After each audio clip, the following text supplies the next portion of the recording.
Let's go. What a lovely day! Andy, there's a whole world out there. Jump in. Can you dig it? Yeah. You must always pay strict attention. I was just completely enamored by it the entire time. Dude, he did not have to go that hard. I know, man. Isn't it wild? The Jared Cast. So it begins. Hello. It's the Jared Cast. We're back.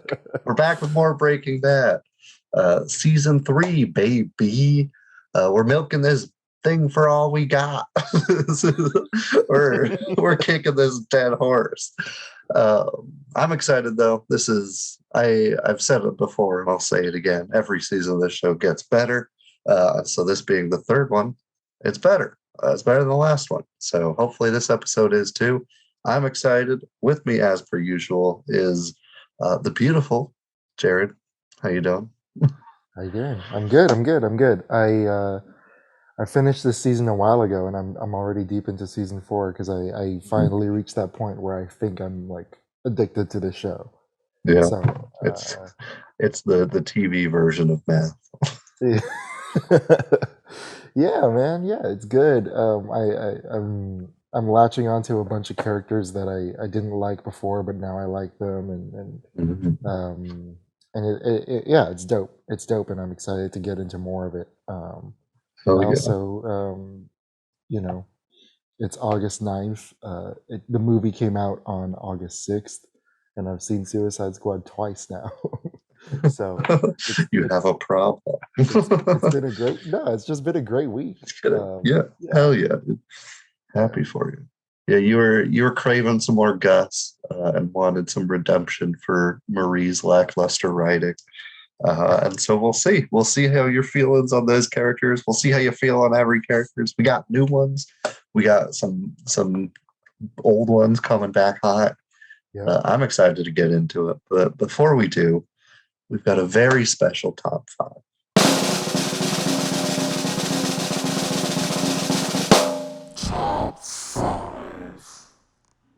We are narrowing down our top 5 fan theories. So we did an episode on a fan theory before, but we're expanding that today. It's going to be fun. For me, this was kind of hard actually putting it together because I like a lot of fan theories, but there are some that are just like useless. Yep. All the they were dead the whole time. And it was a vision. This character's not real. Like what does that? What does that do for the story? The dumbest one I heard was like, the driver in Drive is autistic. That's why he doesn't talk. Who cares? like maybe. Yeah, even if that's true, that's not the point of the movie, man. Yeah, it's also not like a theory. You're just like attributing something to him, and there's no way to know if it's true or not. Yeah. We need facts to back it up. Yeah, there's a lot of trash theories. Hopefully we got 10 good ones for you guys. I think I believe all of mine. I think I've drank the Kool-Aid for all 5 of my theories. Yeah. I believe 2 of mine, but what I like about the 5 that I was able to get was that they actually like help me appreciate different parts of the stories more. So yeah. Well, why don't you kick us off then? Yeah, sure. Mr. Appreciation over here. My number 5 is for a little show you might not have ever heard of it, called Stranger Things. Hasn't ever popped up on my radar. Even though this is like the 4th episode in a row we've talked about it. Yeah, I like Stranger Things a lot. I don't believe in this theory. I don't think this is the direction that they're going because the setting of the 1980s, the mid 1980s, is key to understanding the entire thing, and key to a lot of the themes and a lot of the conflicts. But there is a fan theory that the Upside Down is the future, and and it's not actually it's not actually an all opposite dimension. It's actually in order to avoid spoilers for those who haven't seen it yet, I guess, if you've been living under a rock. A certain character gets targeted by a monster, and instead of getting that character, the monster latches onto another character, and it haunts that character for many, many, many episodes. And the theory posits that the monster was originally birthed from this character, and the big monster, not just the small monster that first, but the big monster eventually is birthed from this character, and the government, in order to stop it, nukes the monster and nukes Hawkins, Indiana, and as a result throws it into a nuclear winter, and the only survivor is the smaller monster that eventually goes back to haunt him in season 1 again. So I don't believe this theory is true. A lot of what I love about Stranger Things is the fact that the fate of the world is in the hands of really small and really intelligent but really vulnerable children. Yeah. And I like the idea of this character being both the cause and the effect of all the bad stuff that happens in Stranger Things. Yeah, I actually haven't heard that one, but I'm on board. I think it could be. I don't think I necessarily latch on right away. Maybe. Yeah, we'll see. Yeah. My number 5. I'll start with my cop out. Wonka Piercer. Straight up did an episode on it, but I like it a lot. So why would I deprave you of an honest top 5? If you don't know, if you didn't listen to that episode, if you're new here, welcome. The movie Snowpiercer is a sequel to Willy Wonka and the Chocolate Factory. The head of the train is a grown-up Charlie, taking on many of Willy's ways, I guess, of doing things. He's got some experimental transportation, unique food processing, the use of small people as labor. And every character that was with him on the factory tour, almost every character, is also in this, and they're a part of this world too. Yes. Listen to our episode, honestly, if you want more details. Watch the movies, make the connections, and listen to it. I don't need to go into everything here. Yep. My number 4 is from a show that spawns 50 fan theories every season it comes out. Of course, I'm talking about Rick and Morty. Okay. I was like either that or Lost, but Lost isn't still coming out. I actually never watched all of Lost. I've seen like a few episodes, but with Rick and Morty, there's a lot of fan theories that are just kind of nonsense. A lot of ones that are like that probably won't get that might be true, but they won't get answered for 50 more episodes. I think most theories in that show will just never be answered because it's such like a bottle episode show as a whole. Like every single episode is so individual that like they really have no crossover with each other. Yeah, it's interesting though, because this one is draws a lot of parallels and builds on contradictions within characters and their relationships. The idea basically is that Jerry. So early on in the show, in order to hurt Morty's feelings, Rick says that the only reason he keeps Morty around is because Morty's stupid brain waves cancel out his smart brain waves and help him hide from the Galactic Empire. And Morty gets very butthurt over this and stuff like that. But another key relationship in the show is Rick's hatred for his son-in-law Jerry, who's married to Beth, who's also who we also find out is extremely smart. But settled for a kind of mediocre life because of her marriage to Jerry. Yeah. The theory is basically that Rick sets up Jerry to be Beth's husband in order to hide her smartness from the Galactic Empire. I like it. Yeah, and it's actually kind of interesting too, because it Rick hates Jerry for so many episodes, but there's actually an episode that's just the two of them, and it's like one of my favorite episodes because you realize like if Jerry was not married to Beth, like they might actually be friends and they might actually like be cool with each other. Like they drink together, they survive this assassination plot together, they travel through a wormhole and experience thousands of years of existing in different forms together. It's super weird and interesting. And I think that'd be an interesting contradiction to have that in Rick's mind. Like, man, I kind of like this guy, but I kind of hate this guy because he's married to my daughter. But I also need this guy to be married to my daughter. So I like that a lot. Yeah, I actually really fuck with that. My girlfriend calls me Jerry partially because of that character, and I hate it. This is the worst Jerry too. Yeah, like it's just not a good time. Anyways, my number 4 is also TV. A lot of TV fan theories pop up, so we're gonna go heavy on the TV. This is a TV episode, so fuck you. This one is an Always Sunny fan theory, saying that the Always Sunny characters do not look the way we see them in the TV show. They're unreliable narrators, and that's what they want to appear as. And that's why they're so damn good looking, yet everybody's immediately repulsed by them before they even talk. They're actually way uglier. I like it a lot because like it totally could be. And like the reason Danny DeVito looks like Danny DeVito, it's because he's not one of the main narrators. He's not even in the first season. And so, yeah, they're all actually hideous, but they're played by beautiful people because that's what they want to see themselves as.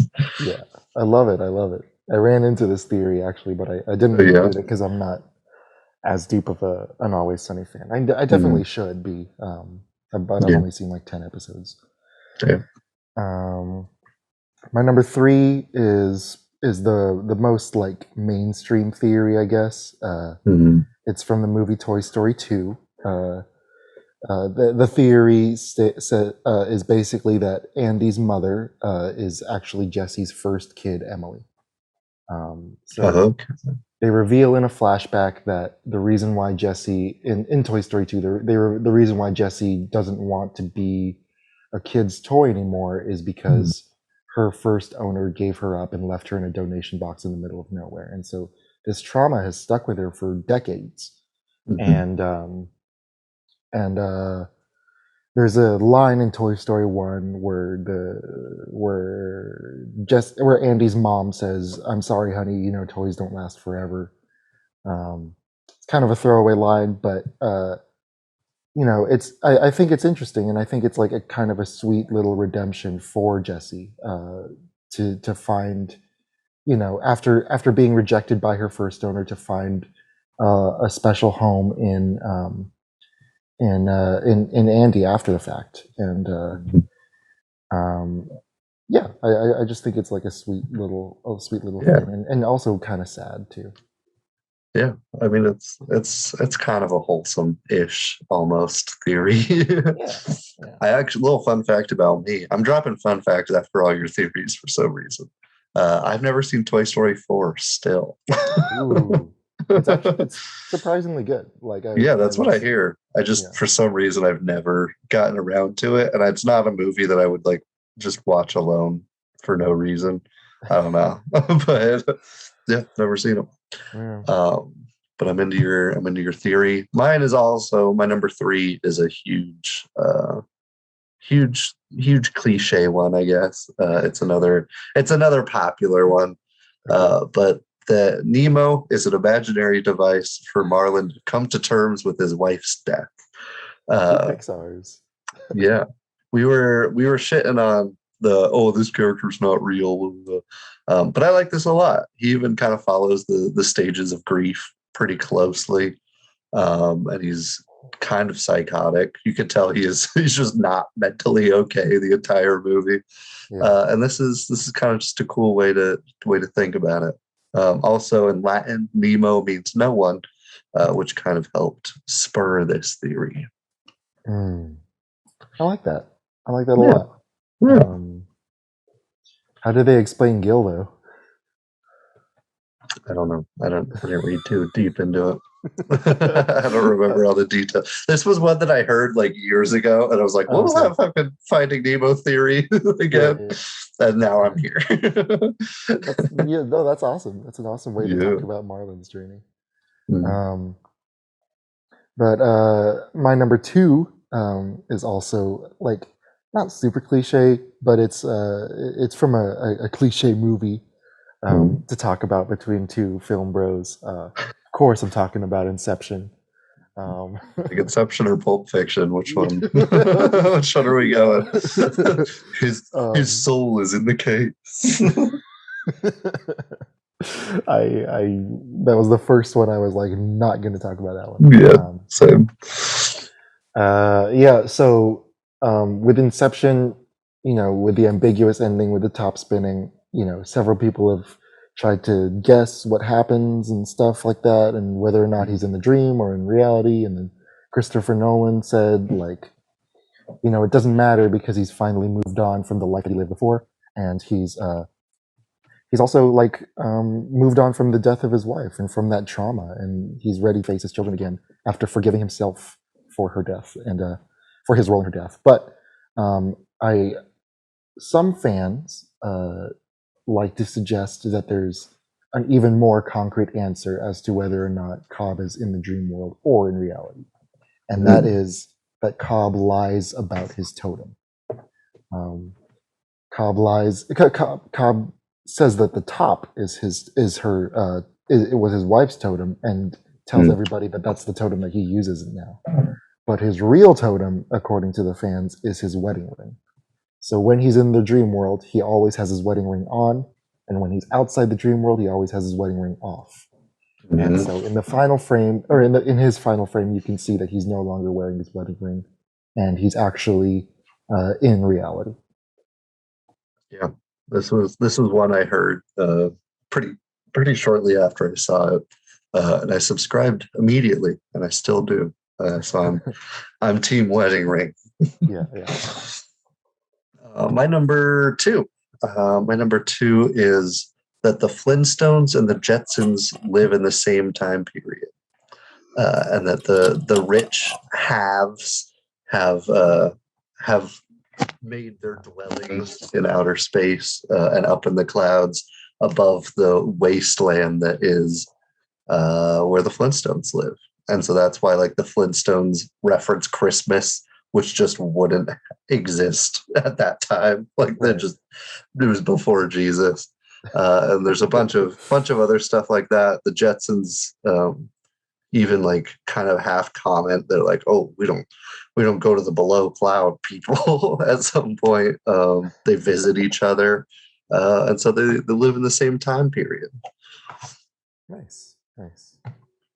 I never would have even thought of that. That's cool. Yeah, it's super. It's one of those that like it doesn't change anything, and it's not like a shattering, oh, this is a completely different show now. But it's just awesome. Yeah. I dig it. For my number one, I'm gonna reference Twin Peaks again. I'm sorry. I know I do it like. Fun fact: I'll be referencing it in mine.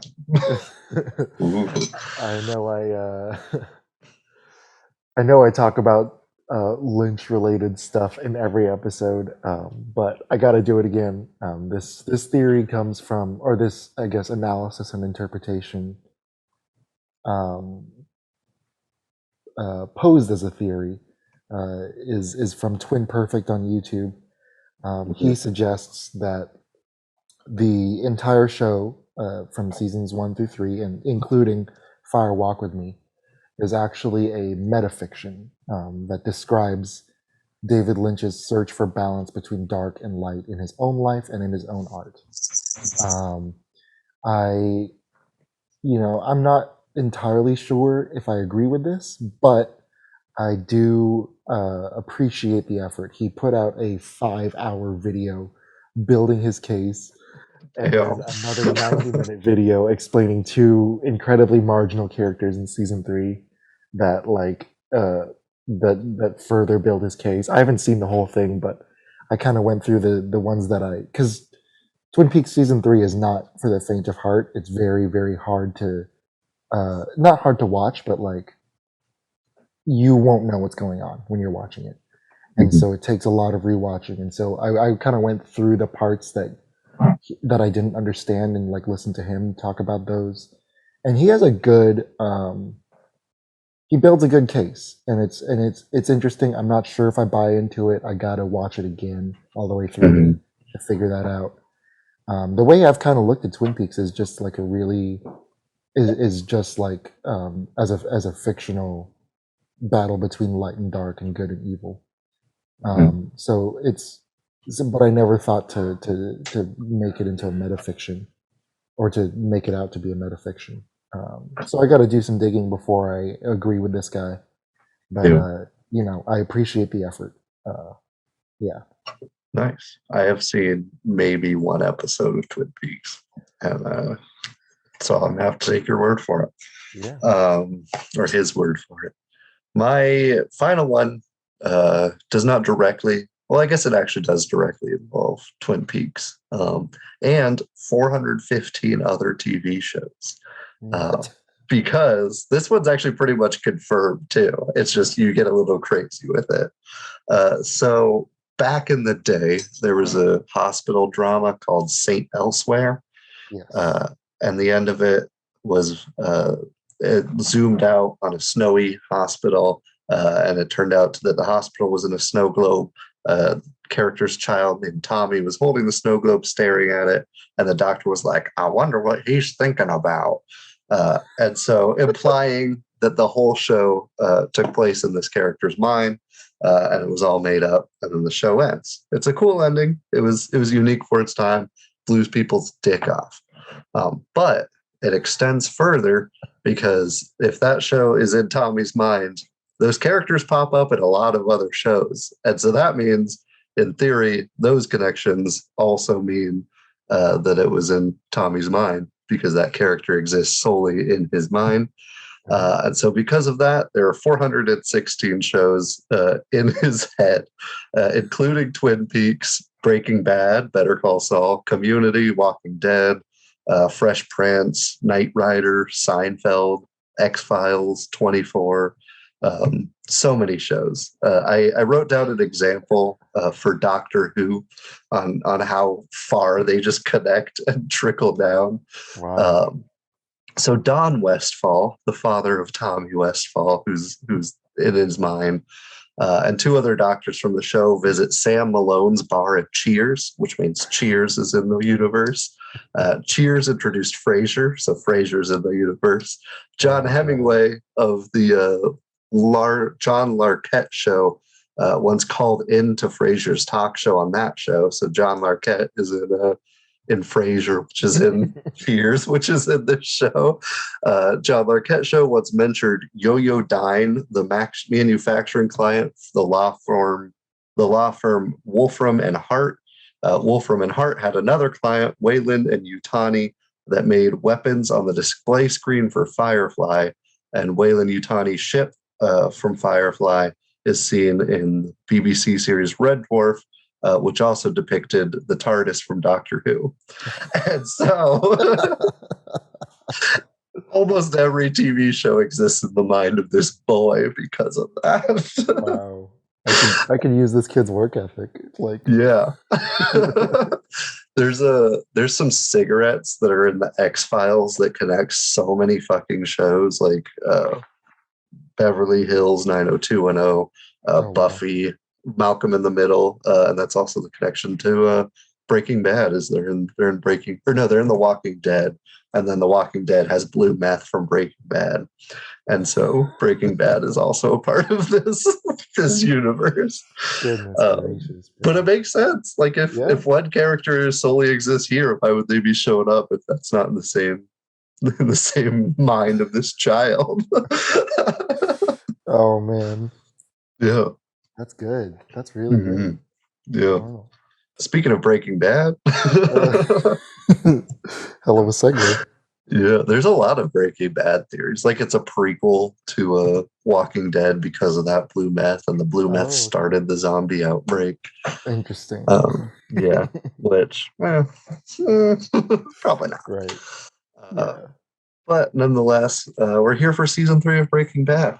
Season 3 kind of sees the rise and I guess pivot of the Gus plot point or plot line. You get some introduction to Gale. I guess introduction and spoiler alert execution of Gale. Um, you get a lot of good stuff. You get some development. Breaking Bad or Walter. Oh, I said Breaking Bad. Walter finally tells Skyler that he broke bad and is a meth chef, which is exciting. And it probably happens earlier in the show than you would expect. But Yeah. but here we are. I like it a lot. I think it's got a crazy speed to it. We cover a lot in this 13 episodes. Yeah. You get some fucking fantastic ones. You get some hard hitting deaths. You get some emotional moments. Some of the best acting of the whole series is in a few of these scenes. And I love it a lot, but it's not about what I just love.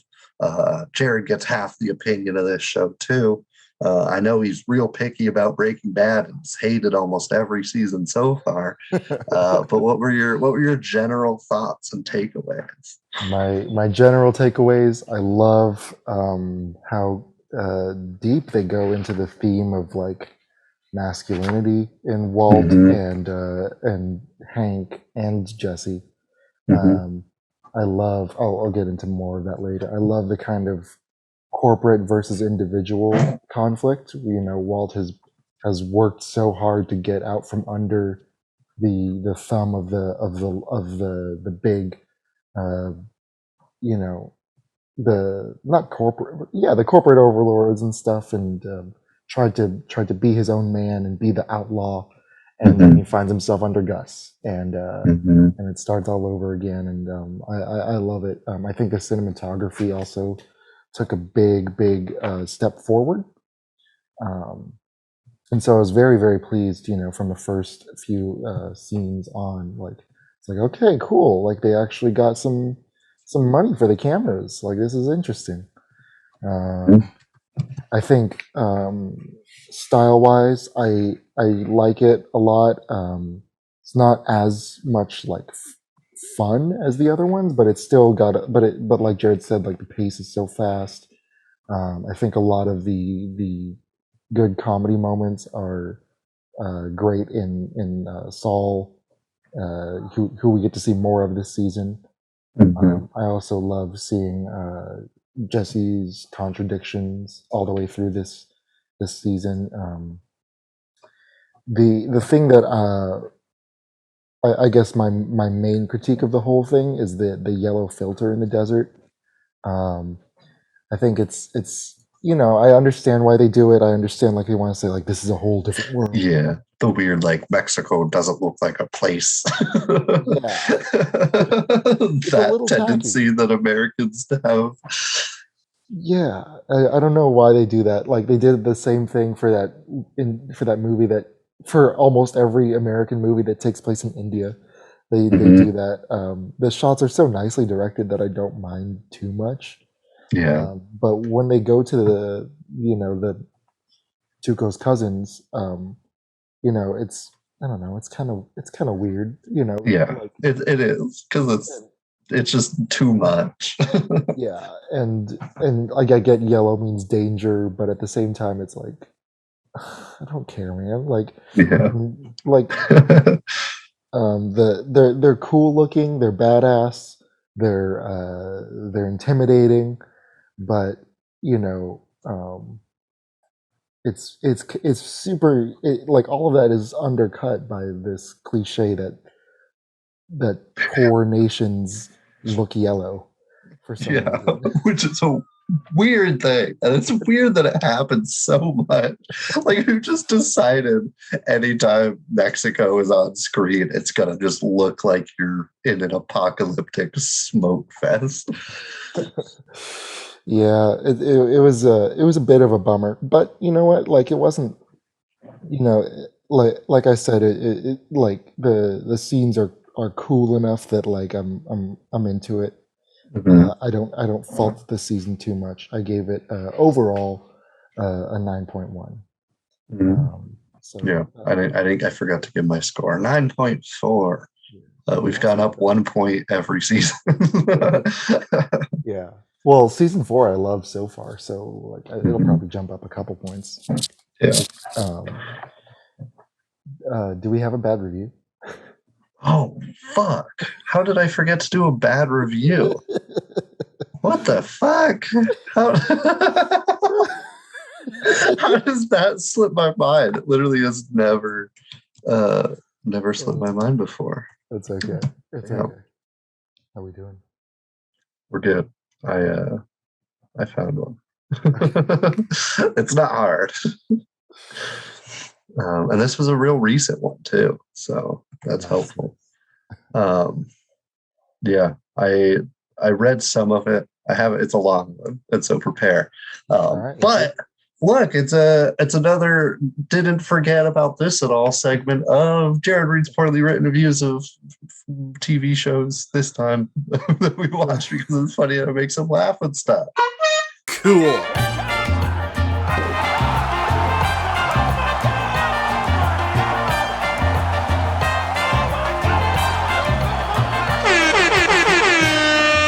Bad reviews. We're killing it. Woo! This one comes from Susie Rocks. Gave it a 1 out of 10. Shocker. February 2021. So it's a recent one. And Susie here says she got issues with this show. I put off watching Breaking Bad for years. I could tell the writing is fantastic due to the huge following, but the subject matter of glorifying meth was always a huge turnoff. 9 months into COVID, and I finally started watching. Mr. White is a highly unlikable study of everything that is ego and testosterone driven. He was right. Oh, that's spoilers all there. The subject matter, meth and its glorification. Not once do they explain how meth becomes addictive, nor do they display the actual actions of a tweaker, which Jesse is, and he is functioning way too well and just doing meth recreationally on occasion. This isn't your coke habit that only some are addicted to. This is meth, and the addiction level and need to be a daily tweaker are not addressed at all. The chemical reaction that happens in your brain draws out the feel good chemical, and the brain never sucks it back up. You can never feel as good as the first time you did meth. Now your brain is craving the feeling, and every time you do it, it leaves you a little less of that happy chemical. Never addressed in all these episodes or even hinted at. Also, Jesse has teeth, is not full of scratches all over his body, and is not strung out. So you know this is a myth. There's a storyline of going to an AA group where we hear a little bit, very little about meth. There's a point where Kristen teaches us how to properly do heroin. There's info that it was unnecessary to teach millions of viewers. And then you taught the general public that, then you taught general public your meth, us, the best meth. The blue meth. Designer drugs must be less harmful. That's a crazy sentence. Not that they address how it harms, that blue is less addicting. Beyond entertaining America with your fantastic writing, you did us zero favors because you didn't include even small bits of information on why doing drugs is bad, how it destroys families and lives around you, and how they're affected. You glorified meth. You must be proud of yourselves. So now that we know there's zero repercussions of the drug trade and doing drugs, let's talk about how everybody dies. Yeah, I don't know what this person. Maybe this Yeah. person was watching it on meth. Yeah. Remember that time that a child got shot in this season? Or the addicts relapsing right before he is about to commit suicide via Yeah. gangster. Oh my god. Yeah, I thought that one was funny. Um, and super on time and on par with every episode of this show.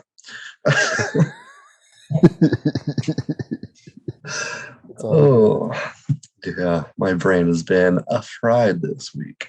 But that doesn't matter now because we're frying other people's brain with drugs and great television. This one, I love it a lot. It's a real kind of character-driven season. There's not a lot of really like meth dealing or cooking. It's a lot of family drama and like business drama, really. It just happens that the business is methamphetamine. But I'm trying to think of a good starting point. We can start with some characters. You've been hating on Marie for the past couple seasons, thinking she's a not great character, and this is probably the season where I like her the most. I think they give her the most to do. Her acting chops finally shine. She's been like so subdued and like kind of just a Walmart Skylar for so much of this series up until this point. And so you get great moments like her lashing out at the doctor and Walt when Hank's in the hospital, and just kind of losing it at Hank a lot of the time too. So you get a great look at Marie now. What did you think now after previously disliking? Yeah, this is the stuff that I was waiting for, man. Like the freaking when Hank is about to get fired and he sees Marie and she's already waiting for him in the elevator, and finally he can cut loose and finally he can stop hiding his anxiety, and the shot of him like just crying on her shoulders. So it's one of my favorite shots in the whole series. It's so intimate and brilliant. She's a great scene partner for Betsy Brandt is a great scene partner for Dean Norris. I these interpersonal conflicts between Walt and Hank and Jesse and Walt and Skylar, like they are even cooler, I think, than the cartel stuff. And the cartel stuff is really cool. Like, and so having we're talking about Marie, but like I see like Walt's affection for Jesse and Hank in this really intense conflict where I feel for both Hank and Jesse, but the whole thing is twisted because of that. That ripples out into the way Marie and Skylar are treated at home. And I also love these one-on-one, and so because of that, I love these one-on-one scenes between Marie and Hank. The scene in the hotel where he admits, like, I've been unraveling. I'm just not the man I thought I was. His whole confession is incredible, and there's this really incredible tension between honor and duty in him, and just watching her listen to it is like, man, like, why didn't they let her give her stuff like this before? Like, this is so good. This is so good. But it makes it even sweeter when she does get here, though, because you're like, okay, like maybe it was Hank being this bombastic guy that like overshadowed you a bit, and maybe that's the reason that all this is happening. But yeah, it's fantastic. I love how the season kind of just pivots around the incident with Hank and him just being in the hospital. Like that's pretty much everything comes back to that. Yeah, it's great. It's great. I agree with you. The scene in episode 8 where she's calling everyone out, it's totally understandable. It's one of her best scenes. I also really love what was it? Okay. In episode 9, when Skylar figures out the gambling story. This is a great scene both for Skylar and Marie, because Skylar is watching Marie's reactions as she's improvising this gambling narrative, and Marie is like, "Is this bullshit? Is this not? I think that makes so much more sense now." And like, Yeah. of course, you're in that. And in their head. foreshadowed by the poker scene where Walt kicks everybody's ass too. Yeah, exactly. Like, oh, it's brilliant. It's brilliant. Yeah. Yeah, that scene's great too, because Skylar like takes on the lying role that Walt has had this whole time. And Yeah. Walt's face the whole time is like, what the fuck? And then that like line at the end where he's like, I learned from the best. You're like, oh fuck. Most backhanded compliment. Yeah, dude, I love it. I love it. And like, I was thinking the whole time, I was like, this is so much better than whatever the Elliot and thing, the Elliot and what's her name, the Yeah, and Gretchen. Gretchen, yeah, Elliot and Gretchen. Like, it's so much better than that. Like, I don't know why he didn't go with this in the first place. It's because she's smarter. Yeah. In some ways. I also love the way like that they're setting up Marie in the last couple episodes and in the first few episodes of season 4, where she's kind of taken on this caretaker role for Hank again, and it's a really interesting place for Hank to be, but it's doubly interesting for her because, you know, she's trying to figure out how to navigate him because he's had his walls up for years, and now, you know, she has to figure out how to deal with him and be a good partner. Yeah. Hank really takes a hard 180 pretty much after Tuco. Like since Tuco, he's a completely different person. And I love that because that shit's real. Like that's how PTSD can affect you. And with people like Hank, unfortunately, they hang on to their masculinity a little too hard. And so they just kind of repress it. And so when shit like this keeps happening, it's just a nightmare for them. I like it a lot. And the fact that everything is like kind of not only like we get a lot of foreshadowing payoffs in this, like with the gambling thing. I just had another in my head. Oh, Skylar like cooking the books for Ted kind of shows that she'll kind of be okay with getting into the business with Walt. And so you see a lot of like payoffs for kind of haphazardly thrown in shit earlier that didn't really seem to fit in season 2, especially. And so seeing Hank go down the road even further and that like paying off all these other small scenes is fucking fantastic. I think that's why I like season 3 so much. Yeah. I also just remembered another great Murray and Skylar scene when they're talking about. This is before Hank's meltdown, but he's about to have it in episode 5, and she's talking with Skylar about it because she has no one else to talk to. I thought that was just a great sibling scene. Yeah. They haven't really had great sibling scenes though. Because of the tiara. Yeah, exactly. Like what? Yeah, it's insane. The tiara, I don't think you ever get a real satisfying callback to. Like Walt's not going to throw the tiara to decapitate Gus. I'm sorry to bring it up. He's going to throw it on the roof. It's going to become a meme. Yeah, I could have sworn the pizza stayed up there like most of season 3, but he takes it down immediately. He told me the whole season, and the next episode that I watched. Yeah, I literally thought it was up there for way longer. I don't know why it's such a thing. He did do it in one take, which is cool. Yeah. they set up like hours to do it, and he just threw it up there immediately. Yeah, but it's a great shot because you could see his surprise. Like, oh, that's up there. Okay, we're just gonna keep going. All right, cool.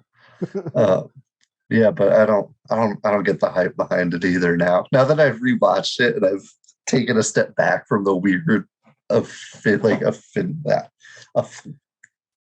affiliation. What is afflict? No. What do you say? Like you have an affinity for something. That's it.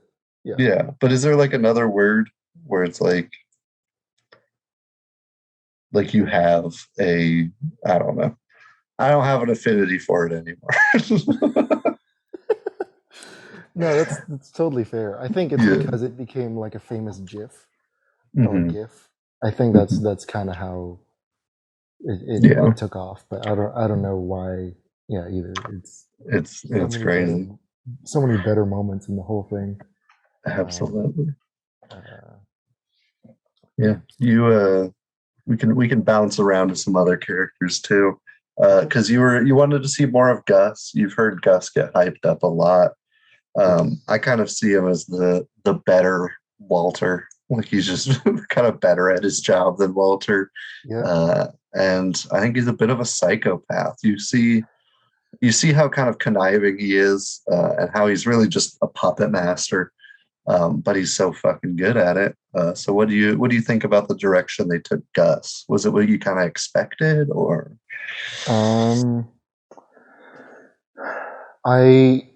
Yeah, a little bit. But I didn't expect him to be to like to so easily bounce back and forth between like rooting for him against the cartel and then rooting against him when he's against Walt and Jesse.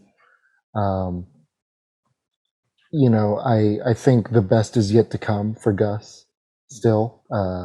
But I really love these like one-on-one scenes he gets with Walt. And I also love I think maybe my favorite Gus scene in this season is when he's cooking with him. And I'm like, there's a couple things that bug me about that scene. First of all, Walt slices the garlic way too thick.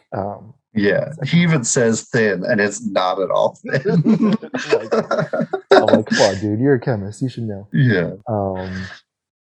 Yeah, and then like it's like so friendly and interesting. I'm like, wait, are they gonna do it? Like, are Walt and Gus gonna bang? Are we gonna get our third hand job scene? Like, honestly though, like maybe the whole show would have ended there if they just did it. Yeah, they just run off together. Yeah, that would be great. Yeah. No, I like him a lot. I think also the chicken at the hospital, like, he's my new favorite villain from that scene on. Yeah, and especially just so happens that him and Mike is in the background of that as well. Right when they arrive, the other twin dies super suddenly and gets pulled off of life support. Like, it's so good. It's so badass. He really has the perfect crime down. Like, and he does it multiple times, like pitting the DEA against the cartel. Super subtly, and then right when the cartel finds out, they get arrested by the DEA. It's so good, and then his smile in that phone call is brilliant. Like, I love kind of what he represents too, like this idea of you know, a man who's taken his Hispanic culture and used it to exploit American consumers in the way that the American dream taught him. Like, he's doing exactly what the end game of Walt's dream is. You know, and you get this really awesome Applebee's style commercial in episode 9. Yeah, it's like they have some great opens in this. That's one of them. Yeah, I love that, and then it goes right into this musical production line of the whole thing. Like, you've taken all the pleasure out of the cooking of the meth, and then you've done this thing of, you know, showing the vastness of Gus's business. You know, he has, through hard work and dedication, earned respect and wealth, both in the legitimate sphere and in the crime sphere. Both the chicken and the drug trade rely on each other to thrive. The whole montage is very Goodfellas-esque. I love it. Yeah. And I just love that he represents that kind of idea of the corporations or big business crushing individual business, and how he represents that in Walt's journey. You know, because Walt became Heisenberg to take control of his life, and now that he's gotten there, he no longer has control again. You know, he really brings up which there's a straight up an episode titled after it. But this whole season is Kafkaesque. Kafka obviously being known for having characters that like work real hard to gain individuality and escape like bureaucratic structures, and just kind of get acceptance from the world as an individual rather than a part of a system. And that's really what this entire season stems from, thematically with Gus and Walt's relationship. Is Walt wants to be an independent guy. He wants to be successful, but he wants to escape the system. And in doing so, he just gets right trapped into another oppressive bureaucratic structure with a better version of himself. And I think that's fucking tight. Like, for them to take a show about cooking meth and spinning it to like a whole corporate structure, like concept season, is genius, and it's fantastic. And Gus's really... Oh, sorry, go ahead. Sorry. I was just gonna say Gus's impression on him the whole time is like infallible. Like, you can't escape no matter what because his reach is so far. Yeah, exactly. And like, there's no point where Walt, where you could imagine being in Walt's shoes and saying no, because as soon as you hear $3 million for 3 months, he's like, 3 million? Yeah. And even that, he says no, but then he of course he says yes again later on. What I was saying earlier is like it's interesting seeing that conflict with Walt, but with Jesse too. There's this he's the one that encounters the term Kafkaesque, and I think it's really interesting that he encounters it in a 12-step program meeting or in an AA meeting, because those support groups and those programs are all about surrendering control. Like, I can't, I gotta accept whatever, I don't know the prayer by heart, but accept what I can control and accept what I can't control. And Jesse, because he's under Gus's thumb and under Walt's thumb, he wants autonomy, he wants freedom, he wants control, he wants to escape and become his own man. But at the same time, that same desire is like what keeps him like from submitting to Gus and what helps him stand up to Gus near the end of the show. But it also is what's keeping him from fully recovering, because he has this thing in the back of his head, like, I can't submit to anything, I can't submit control to anybody, and because of that, he still behaves like an addict even though he's clean. Yeah. And it's so sad, and I love it, and it makes, and when you consider that, it makes total sense why he would why he and Walt end up where they end up at the end of the season. Yeah, that kind of is a good transition, because I think last episode you also weren't really a fan of like the rehab direction they were taking Jesse. It seemed like, maybe correct me if I'm wrong if that wasn't your thoughts, but no, I'm fine with him going to rehab. I was pissed that was it all the green there? The bathrobes were green. Okay, yeah, that was it. Yeah, okay. But I really like the rehab like season with Jesse, even from like the leader of the rehab telling the story of his daughter like getting hit by his car, is fucking heart-wrenching, and it really knocks Jesse down a peg, which is great. But going from that to them literally trying to sling meth in a rehab support group is just such a tragic but great like 180 from where they start the season, and like just halfway through they do that. It's great. So what did you think of the rehab? I think it's great because I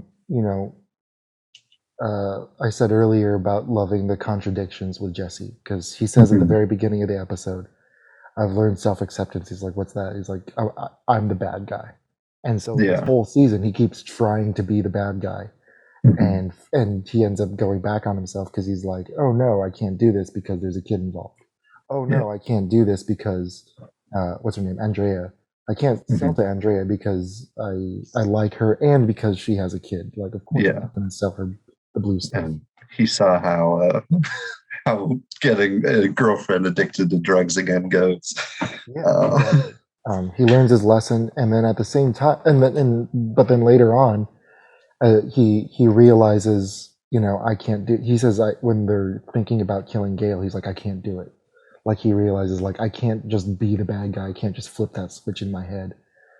But then he's forced to do it, like, anyway. Yeah, Like, and it doesn't matter because he is a part of something greater than him, and so whatever, fuck what he wants. it's so sad, dude. I can't get enough of this character in his journey. I can't wait to see where he goes in season 4, dealing with, murdering a really innocent, really likable character. Yeah. I know him and Gale don't really have a relationship in the show, but I think he can even see that, like, that there's no good reason to kill this guy, except to save Walt's life. And this season really finds a bunch of good pairs in a way. It's like Gus is kind of the better Walter, Gale is kind of the better Jesse, at least in terms of like being a partner with Walt. Mike, you could say, is a better version of the cousins too. He's a little more ruthless. So like there's all these like pairs that pop up. Skylar's the better Marie in Marie's eyes because she's got everything under control.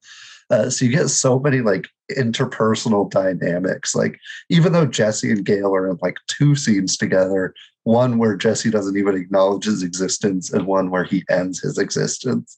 Like it's enough that you have like so many connections between them just through Walt. It's amazing. Every little like character dynamic is fucking perfect. Yeah. Oh my God. I didn't even think about that way. Yeah. It's a delight. You also, I mentioned, this will be our last little character analysis, maybe, unless we go through more. And it's a brief one because actually probably won't be our last. I got some more I want to talk to you about. But Wendy comes back. Our girl, Wendy, the legend. Speaking of the show glorifying meth and not saying any downsides, this episode has maybe my favorite cold open with her like blowjob montage, just because the music is fantastic. Like it's well acted. You feel for her, even though it's silent and she's just like going about her day as a tweaker prostitute. But she's great. She's such a good device for like Jesse to just take advantage of the way like Gus takes advantage of Walt. There's just a clear structure and her being kind of at the bottom of the totem pole, but still as a useful person, as like a tool for Jesse. I think she's fantastic. I don't know if you have any other thoughts on Wendy that you wanted to say, but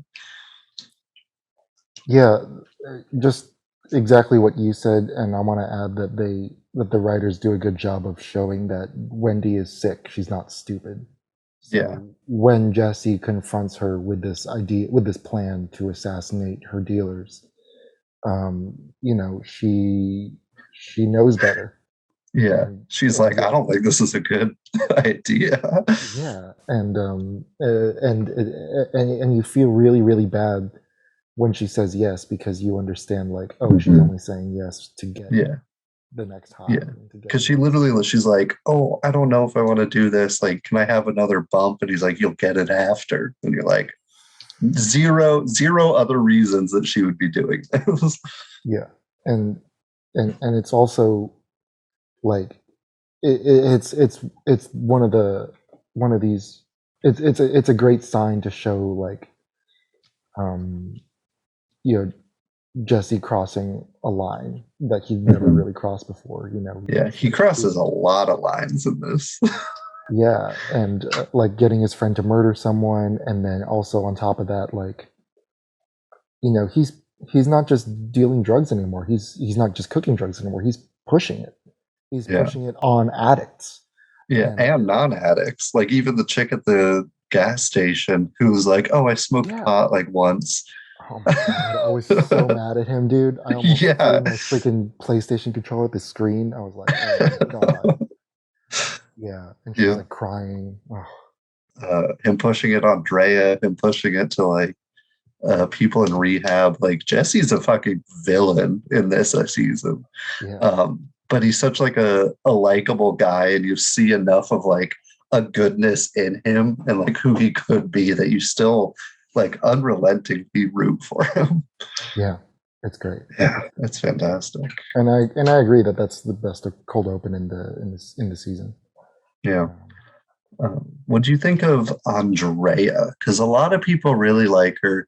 I think she kind of is a rehash of Jane-ish, because it's kind of addict who's trying to better themselves, but because of this toxic world, kind of is forced to be dragged back into it and face repercussions. And so it's kind of just like, again, showing that Jesse's actions have consequences to like innocent people, which I get. I think she is different enough that I don't like dislike her character. I just need a little more oomph out of it. But what do you think of her? Yeah, she could have been written a little more, like given a couple more scenes, and I think she is a little underwritten, but at the same time, like the actress is so good that like I don't really. It's not. Yeah, it's not she's great. Yeah. Yeah, like I have no idea. I forgot to write her name down. Even shit. Sorry. You're good. I'll find it. When she reveals that Tomas is Combo's killer, and that Tomas is her younger brother, like she's she's in her own head. The character is in her own head while she's giving this monologue, and she's telling this story, but the actress knows that she's Emily Rios, by the way. Nice. Okay, cool. She needs to give enough to Aaron Paul so that he can react to the story as well, because his close up is in the thing. So it's just a really she's a really great scene partner for Aaron Paul, I think. Yeah, especially her blowing up, being like, "Oh, you can't tell me how to raise my child. Like I'm a good mother." Like that scene's great. She really flexes her chops on that. So good. Yeah, so I didn't mind Andrea that much. The one that I thought was like super underwritten this season was Walt Jr. Yeah, he's barely in it, and we also get barely any breakfast from him. I think it's pretty one and the same how many he does. We can knock out the breakfast count right now. We had 3 this season, which bringing us to a total of 12. But yeah, you can see how little he's in a season based off how many breakfast scenes there are. Yeah, we did get one cool moment, I think, in episode 2 when he's listening to angsty music on his PSP.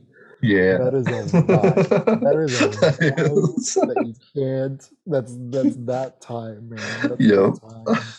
Yeah, and you do get some moments with him, and like him learning how to drive again with Walt, and the like acceptance Walt has, where he's like, if you can do it your way. Like I don't want to push myself onto you anymore. So you get a decent payoff to that callback. But yeah, he's definitely underwritten in this season for sure. There are so many heavy hitting moments in this season that like I forget about.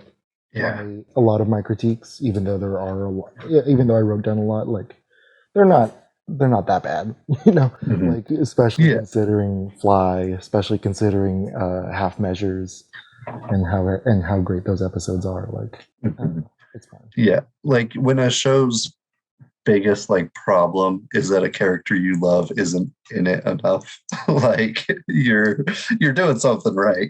Were you surprised to see the Tomas versus Combo? And really, Combo has a lot of shock waves that ripple throughout this season. But were you surprised that they kind of called back to that event specifically so much here? Absolutely. That was one of the most pleasant surprises of the show, because I was like, I wrote down in my notes, oh shit. And, Jesse visiting the site of Combo's murder with a black jacket and a black peace sign on his shirt was so good. I also love when Hank visits Combo's house, and there's that great episode where he almost catches them in the trailer and stuff, and that's a great sequence. But so good. But I love the idea of them really, through Hank we get an objective look at Combo. Like this is, he's not just a link to Jesse. Like he was also a person. Also like they do such a good job fleshing out characters. Even after they die, they're like, don't forget, this is a real ass human being with a family who loved him, who had feelings. Like there's pieces to this. And it's even more like heartbreaking because you learn that he stole the trailer from his own mother. Mm-hmm. And that trailer cooked the meth that led to his death. And you're like, oh my God. It's crazy. Yeah. I was really pleasantly surprised because I was like, man, of the three, like I know Skinny Pete's pretty popular among the fans. But Badger's my favorite. Okay, cool. Actually, I was a big Combo fan. I like Combo. Mm-hmm. But since he got, I was like, oh man. But like now that we're bringing him back after his death, it's interesting. Yeah, and it's great that you get like tastes of characters you loved before too. Like you get Jane flashbacks, you get Combo flashbacks. Like it's nice that they like bring them back so you can have fond memories of these characters even if you knew them for like a season.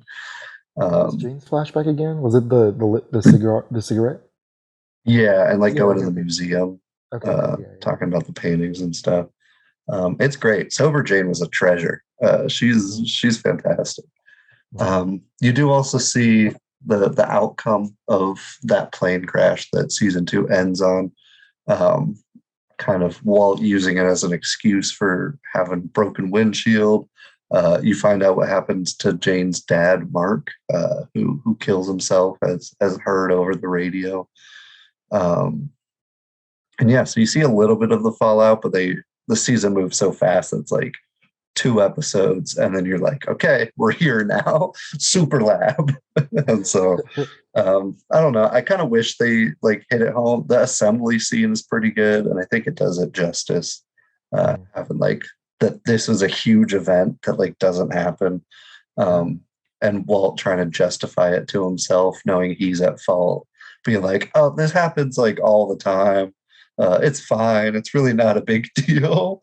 Like that shit's fantastic. But I don't know. I feel like I don't quite feel the impact like I was living in the town. I agree.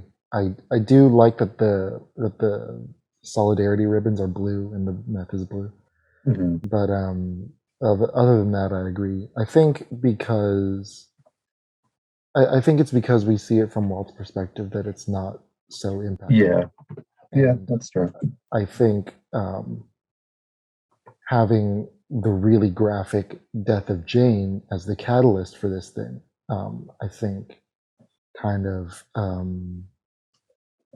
brings about this interesting irony. Like the worst event of 167 people dying is so far away from us, and yet but the very cause of that event is so close to us, and so I don't know. I don't know. I agree that it could have been more impactful, but I don't know how I would have fixed it. Yeah, it's one of those things that you kind of have to. You just have to do it how they did it, and I think they handled it well for what it was too. Mm-hmm. You mentioned another theme of this season, which was masculinity. I wrote kind of violence to mask inadequacy that kind of ties in with that heavily. You get Hank's lashing out and the bar fight, which is fantastic. You actually see Hank be a badass, which is tight. Him beating the shit out of Jesse is a crazy moment too. And also even like stemming down to Gus saying that like Walter has to be a man and provide for his family, so he has to do this. To Mike saying, don't do a half measure, like fucking commit, you pussy. Like you get this kind of violence masking a masculinity facade throughout. And I really like how they handled it here. We got a taste in season 2, but season 3 they kind of blow it out of the water and put a lot into it. So any extra thoughts on that theme? Yeah, I noticed also that Walt is under a threat of being replaced by men who are early on in the season and later on by Gale. But early on in the season, he's under this threat of being replaced by Ted, who's not a manly man. No. And so yeah, we get this he's getting kind of- replaced by a bunch of cucks. yeah, so he's under this constant threat of being replaced by a beta, dude, Mhm. like at home by Ted, and later on in the laboratory by Gale. And so I think that's also a really interesting thing. I think the theme of masculinity is so closely linked to control as well. He wants to have control over his family, wants to have control over Jesse, and to compensate, he has to. He all of this is building up inside of him, and by episode 10, he's compensating for it by getting rid of this contaminant in the laboratory, getting rid of the fly. Yeah. And then it turns out to be a double-sided thing where he's not just trying to compensate for his lack of control over his life. He's also trying to cleanse his soul and trying to cleanse himself of guilt.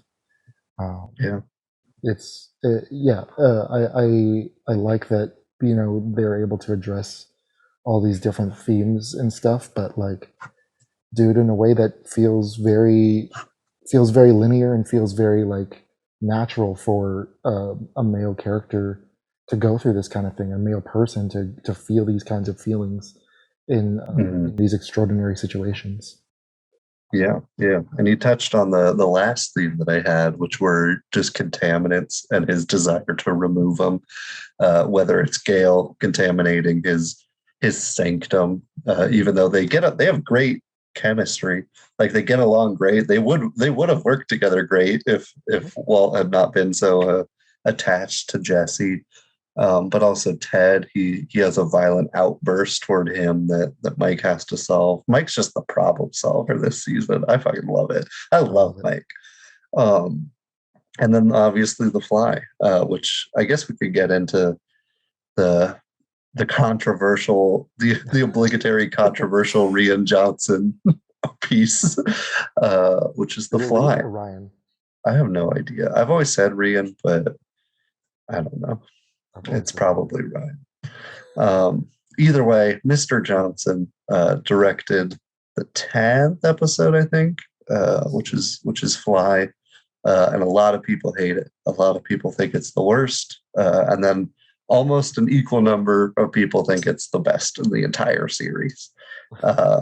So I know you're a bottle episode fan. You're a Rian Johnson fan. You're a weird cinema fan, and so this was kind of going to be up your alley regardless, I think. Like there's no alternate universe in which this episode is a bad episode in my mind. Like it's everything that I love about TV. Yeah, apparently it stemmed out of them being incredibly over budget this season, and they had an episode, and so they needed to fill it, and what kind of comes out of it is a fantastic character drama. It's not at all about the fly, although we'll get into what the fly represents, which I think it's kind of heavy-handed, but it's just about the dynamic between Walt and Jesse. It sums up their relationship this entire show, where Walt has an obsession. He needs somebody's help, and so he brings Jesse along. There's a lot of dangerous antics that occur, and then they have to work through their differences, argue, fight about it, and then eventually solve whatever problem's at hand. And that's just the show in a nutshell, but they do it in such a more subtle and human way. You have some fucking excellent monologues in here. Like Jesse's about his aunt like hallucinating the possum was fucking great. Walt trying to figure out the best possible time to die is an insane conversation. I've always been a fan of this episode. I've always said that it's a good one and that I like it a lot. I'm gonna defend this till the bitter end. But nonetheless, what'd you think? What are your probably positive thoughts?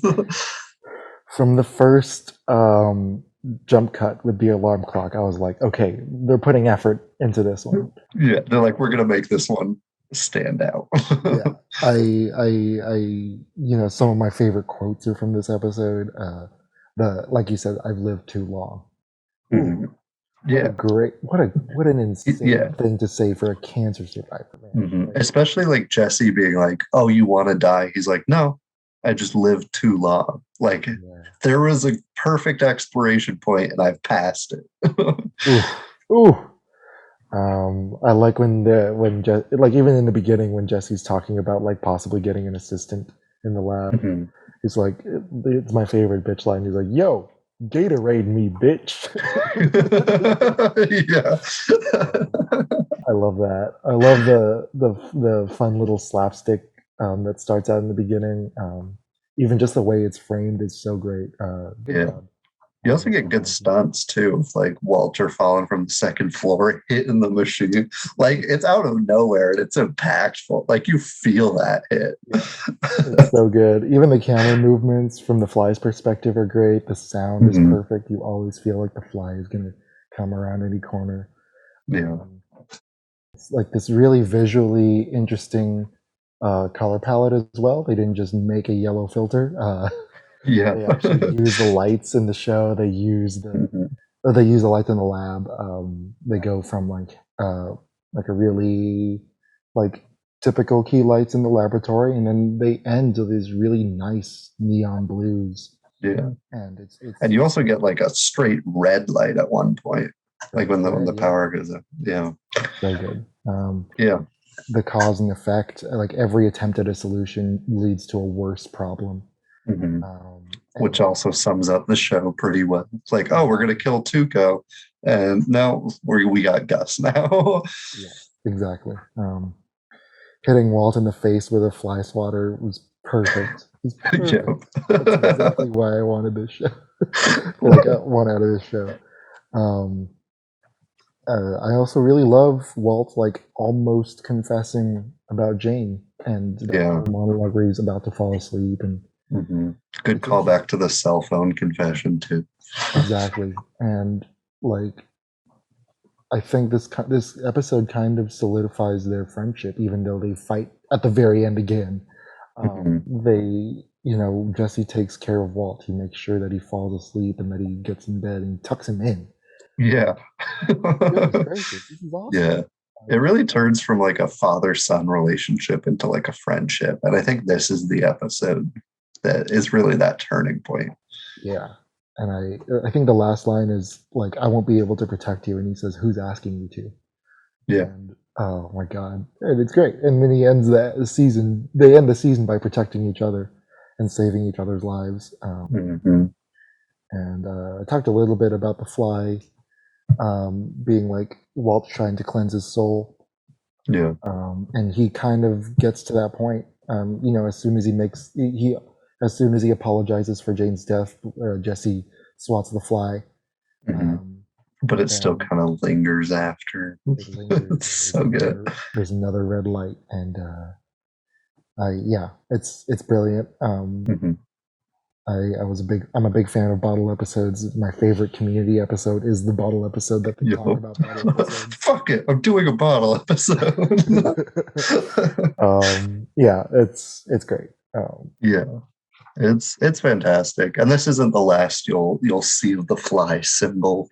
Whenever they kind of find one, they tend to latch onto it pretty hard and run with it. You can see that in the colors, especially, even though they're a lot more subtle with the color theory than like season one, but it's still incredibly prominent throughout. I love it a lot. You wanna do favorite episodes? Sure. I almost said favorite scenes, but that'll take way too long if we went through every favorite scene. Sure. I did want to ask you though. You said last episode that Gus is your favorite villain. Do you have a reason why, without spoiling seasons 5 and 4, or? Well, do I have to wait? think No, you get kind of what I like out of him here. Um, I just like that he's not like this crazy, bombastic, like violent guy. Like he's just a normal businessman who can pull some puppet strings like a motherfucker.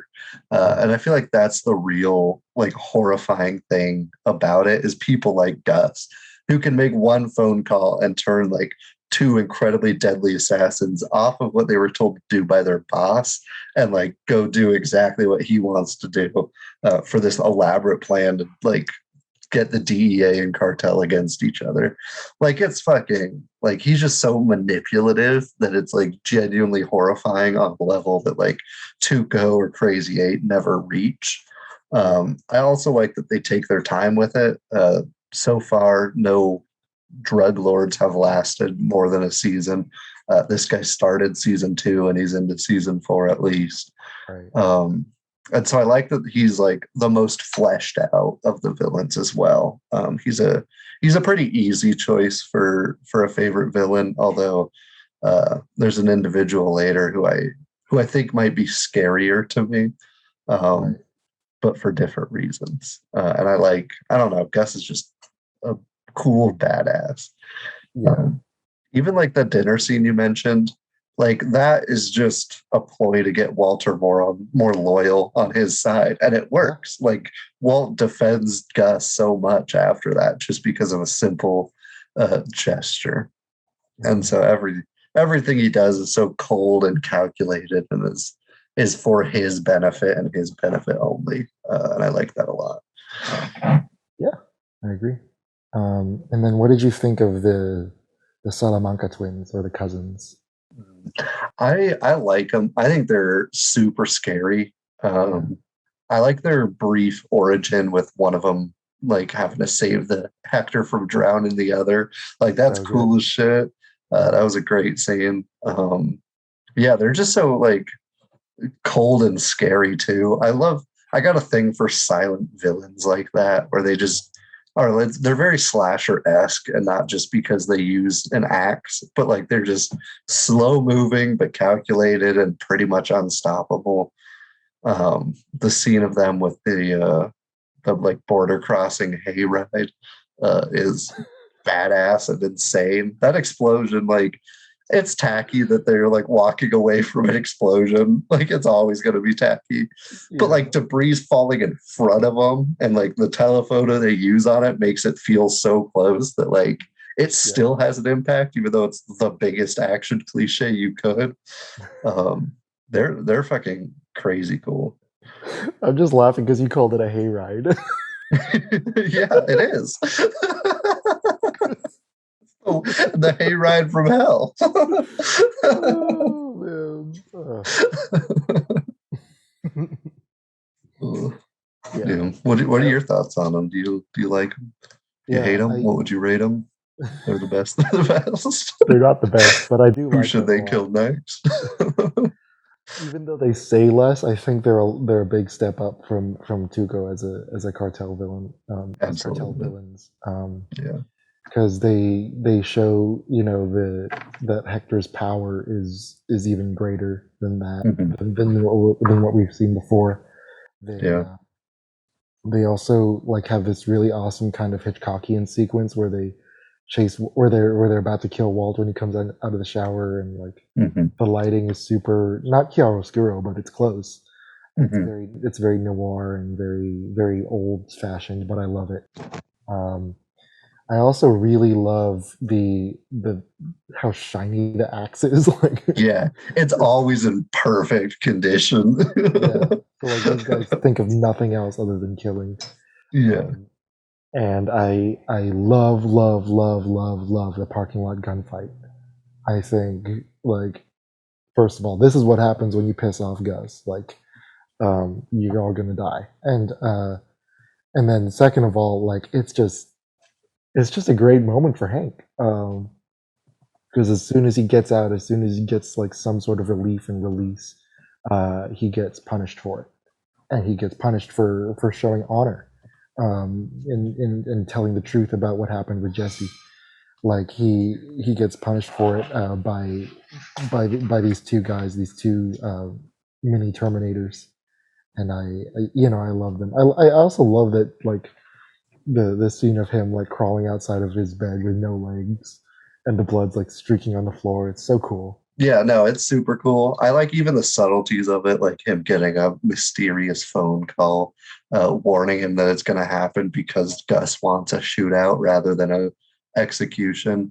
Yeah, I think it's badass. It's super well done. It's gruesome. You get that they want an affinity to kill people with the axe, and so seeing him like back away from shooting Hank right away is believable, even if it's like clearly kind of a let's set up this comeback type of moment.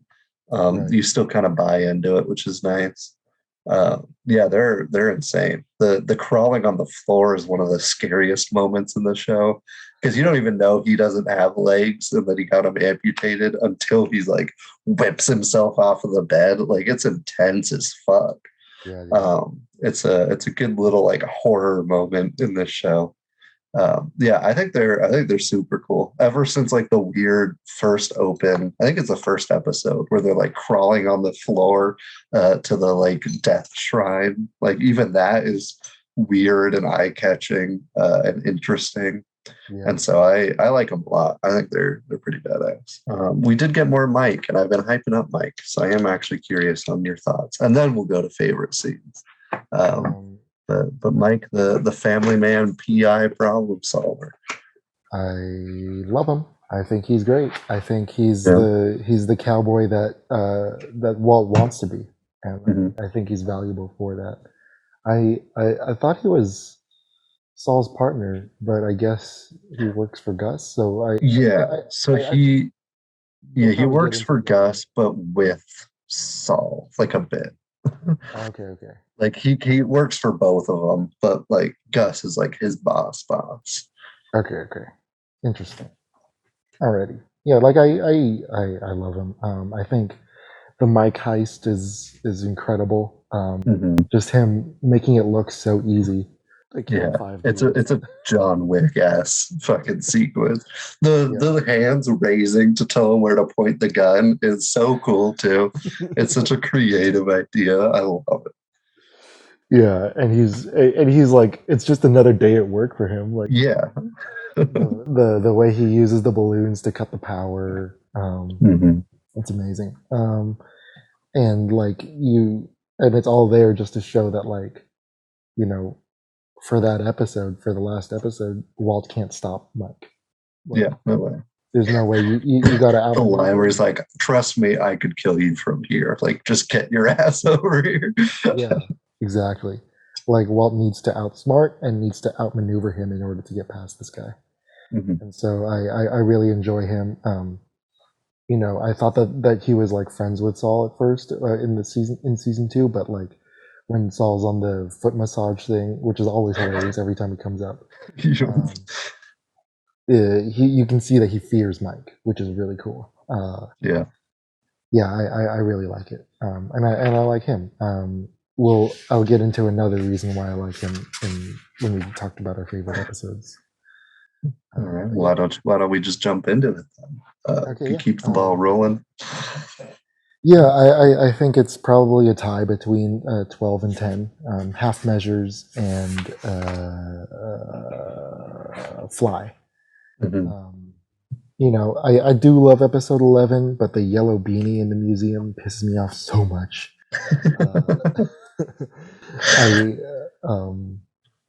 But I do love that episode a lot, and also the slicing the garlic is the worst shot of the series. It's the most cringy moment for you. The hardest one to watch. It's like doing this. I'm like, dude, you never cooked before. Stay at home, Dad. You can't slice garlic. Okay, sorry. Okay. Yeah. Those 2 episodes I think hit the hardest for me emotionally. We talked, just talking about Mike. The scene where he talks about where he gives his monologue about half measures and gives the kind of episode its title. The camera starts at a low angle, looking at both of them, and trying to see where they're at, and then when the story starts, you're right at eye level with Mike, and then Mike stands and gives you the no half measures. Yeah. And like, oh, it's so perfect. It's so perfect. I also understand. I also love that they're kind of setting up this thing that I don't really understand, but maybe I'll understand later in season 4 why he has a soft spot for Walt. Because he treats everyone else with like a lot of contempt and a lot of like, I'm just going to squash you like a bug if I need to. But he gives Walt this advice, and then he also says before he's about to kill him, he's like, "I'm sorry, this is the way it has to be." Mhm. And like, I don't know why he would do that. So I'm curious to see if that'll get developed later on. Yeah. I also love this kind of super intense negotiation between Walt and Jesse, or between Saul and Jesse. Sorry, Jesse has a right to be angry, but but he's he's in the wrong. He can't kill people just because they wronged him, especially when they're in the same company. But for the first time, I think Saul is acknowledging Jesse in this scene. He kind of saw him as a fly and as a thorn in his side, and now he sees him as an equal, not an equal, but like as a man, as a legitimate man. We get Jesse finding out about Tomas dying, and it's really heart wrenching. His face when you see Andrea's reaction as well, and you get Jesse kind of almost committing suicide by committing suicide via gangster, and relapsing also, taking a hit of meth and then doing that thing, but then eventually first that whole scene, it's like a Western style setup, and it's very Oh yeah. funny, very spaghetti, and then Walt just literally crashes in, and then shoots the guy in the head. And Yeah. one of the best shots of the whole series. Oh, easily the best ending so far to an episode. Oh yeah, run. I was like, oh, this is dope. I love Yeah, it. and you remember, you're like, oh yeah, Walter's a fucking badass when he wants to. Like the no hesitation, like cartel style execution on him. So good. Yeah, it's badass. So that's one of them, and then we talked a bunch about Fly, but yeah, I could talk more about it after you give your thought. Yeah, my favorites are Fly, Half Measures, Full Measures. I think the season finale is pretty damn good too. Two underrated ones are probably Sunset and 1 Minute, 6 and 7. Sunset's the one where the twins do that cool axe kill when one of them's like putting his hands up for the cop, and the other just is like slowly walking over and hits him. The thud is great. You get a good cooking montage with Gail and Walt. One of the best of the season, honestly. I love me some cooking montages. And then, of course, the standoff with Walt and Jesse in the RV versus Hank. Really, the first standoff between Hank and Walt directly, except for maybe this briefcase has $1.5 million in cash. Fucking put it in my trunk, you DEA agent. Which is a badass moment too earlier in the season. But yeah, and then the destruction montage of the RV is like awesome. It's beautiful, and you like feel nostalgia for it because you've been with that RV for so long. It's great. 1 Minute is also fantastic. You get Hank beating the shit out of Jesse. You get Hector drowning one of the twins in a flashback. Jesse and Walt in the hospital having some cool moments, especially when Hughes tells him that he's going to make Hank's life miserable. And then one later down the road is fucking great. Jesse kills it in this episode, especially. The twins buying weapons from a redneck who's played by a guy I can't remember, but I've seen him before. By him getting shot to test the vest is cold as fuck, and I love it. And then obviously the Hank and twins shootout. It's just a great episode too. Everything you said about Half Measures and The Fly, we already talked about. But everything you said about Half Measures, fucking agree. Big agree. Even Marie's hand job is fantastic. It's just such a weird dynamic between the two of them, but it's great. You see Hank's ego get like shattered a bit more, and she's like, "Fuck you! I'm taking control of this relationship. You're being pathetic," and it's great. Gus meeting with the whole crew, including the people Jesse tried to kill, is one of the most intense scenes of the whole season as well. It's fantastic. And then the finale is also great. The tense meeting with Gus. You mentioned a Western type staging. They do that here. We mentioned it earlier when Mike is like, "Oh, I could kill you from here. Trust me. Just get your ass over here." And they're staged like 3 versus 1, and he's always like, he's either dominated by the outlines of everybody else, or he's out of focus, which is super cool. He just has no power, and you really feel it. You also get Mike's John Wick ass murder spree here, which is great. Gus convincing Gale that he needs to learn real quick because the cancer's gonna kill him is fantastic as well. He's like kind of clueless, which is fun too. He doesn't quite catch on to stuff, and him singing that the song by the Italian quartet is hilarious to me. And then the entire last 12 minutes of this episode is batshit insane, and I love every minute of it. The fucking power move to be like, "You guys need me so much that I'm willing to risk getting shot on the spot to like tell Jesse to go kill Gale." It's great. It's fantastic. Yeah. And this is like the first season where like Walt is kind of like where the audience is ahead of Walt, where we know stuff about Gus that Walt doesn't know. Yeah. We know stuff about Jesse that Walt doesn't know. We know stuff about Gale. And so like Walt is we're used to Walt being the one to think ahead, and then right in the clutch moment he's like, "Okay, now I'm going to think 3 steps ahead, and I'm going to get out on top." And so I like that a lot. I like that he's punching up a lot this season. Mm-hmm. Yeah, and it's badass. And comparing that to like the first season when they're like, "Oh, I don't want to be the one to kill this guy," from that to like Walt being like, "I'm going to run these gangsters over and shoot one in the street because it's what I have to do," and like Jesse being like, "I'm going to execute this like pretty innocent person because it saves my friend." Like the fact that they go so far so quickly is fantastic. I love it. Exactly.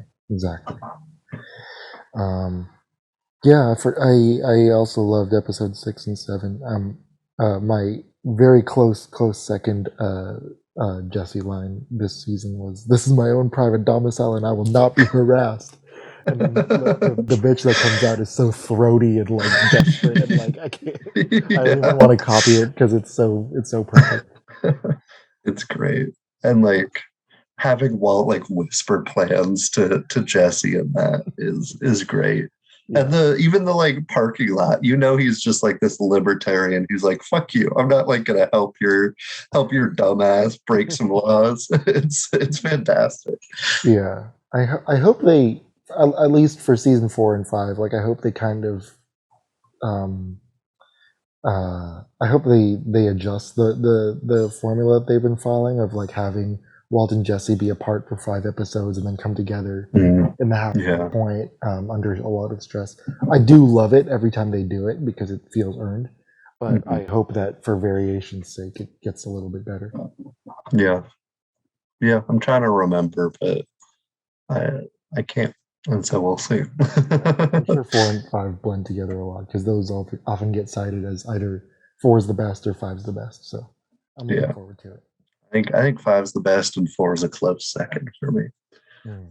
I am bummed right now with season 3 because we're in my least favorite cooking place that they ever cook with in the show, which is Gus's lab. Like, it's cool. It just doesn't have like the charm of the RV or like any real cleverness to it besides the washing machine entrance. Right. I just think it's like it's just a lab, which is cool, but it's, I don't know. Yeah. I got a cool connection to all the others. They all kind of stick out more than this one. Yeah, I feel it. But we will see where they go from here. We will indeed. Any finishing thoughts on Breaking Bad season 3? No, that's pretty much it. I feel confident about the 9.1, but I feel like, already I can see in, 3 episodes into 4 that it's going to be pretty high, my score. But we'll, whatever. We shall see. Yeah, they could drop the ball, Yeah. We don't know. Unfortunately, you guys are going to have to wait for season 4. We're going to do another special episode in between because my ass is leaving the country. And so after this episode, you're getting a Jared interviews Jared type episode where we talk about some stuff. We already recorded it. We talk about, I don't know how to tease it. We talk about movies, obviously. We get a little personal. Anything you can tease it with? I'm trying to. Some sitcom talk, which was fun. You get to know us better. You get to know Yeah. our relationship with movies and our relationship with each other a little bit better. Mhm. And I think people will like it.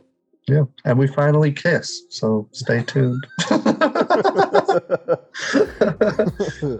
You wish. Yeah. But until then, I guess you gotta wait and see. We'll be back with season 4 after that. I'm excited. For show. All right, folks. Thank you for listening. Catch us again next week and the week after for season 4. And we love you. Goodbye. Bye bye.